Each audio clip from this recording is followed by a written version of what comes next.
शुरुआत करेंगे बड़ी खबर के साथ में कनाडा की खबर, क्योंकि कनाडा के लोगों के लिए भारत ने वीजा सेवाएं फिलहाल निलंबित कर दी हैं। अगली सूचना तक के लिए वीजा सेवाएं निलंबित कर दी हैं। कनाडा के नागरिक फिलहाल भारत नहीं आएंगे।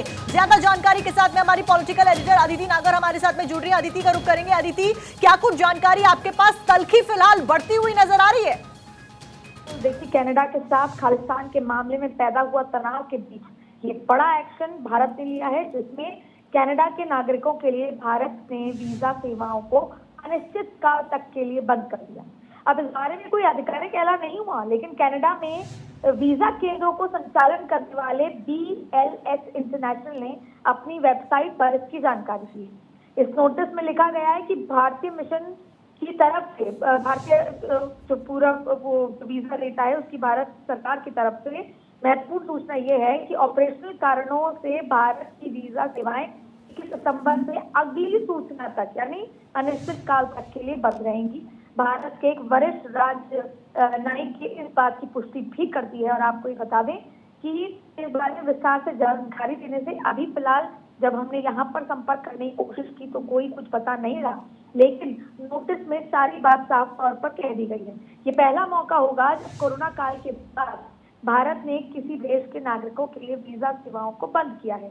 और आपको बता दें कि देर रात ये बात सामने आई थी और इससे पहले भारतीय विदेश मंत्रालय ने कल भी एडवाइजरी जारी की थी कि कनाडा जाने वाले लोग सावधानी रखें, ऐसे किसी इलाके में न जाए जहां भारत विरोधी घटनाएं हुई हो या फिर ऐसा कुछ होने की आशंका हो। ऐसे में इस एडवाइजरी में कनाडा स्थित भारतीय उच्चायोग की वेबसाइट पर भी इसको जारी कर दिया गया है।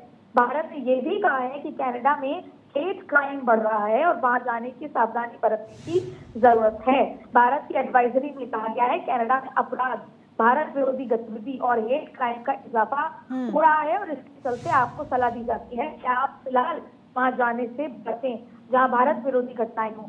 यानी कि भारत सरकार ने इसे अथॉरिटी के हिसाब से लोगों को ये कहने की कोशिश की है कि वो फिलहाल कनाडा ना जाए और कनाडा के नागरिकों को साफ मना किया है, उनको वीजा देना बंद कर दिया है। भारत कनाडा के संबंधों में एक अलग सी तल्खी आ गई है। ऐसे में कनाडा की सरकार जो सिर्फ वोटों के लिए ये सब उन्होंने बयान दिया था संसद में, ऐसे में भारत के साथ पंगा उनको भारी पड़ा।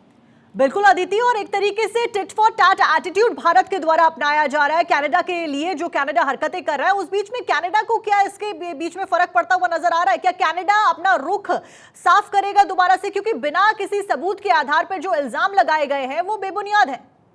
देखिए, करना ये चाहिए था कि ट्रूडो को पहले सबूत, जैसा आपने जिक्र किया, ट्रूडो को पहले इन्वेस्टिगेशन पूरी करनी चाहिए। इन्वेस्टिगेशन पूरी होने के बाद आपको जो भी आपका स्टेटमेंट था वो देना चाहिए था। ऐसे में वहां का विपक्ष भी उन पर हावी हो रहा है, विपक्ष भी लगातार सवाल कर रहा है।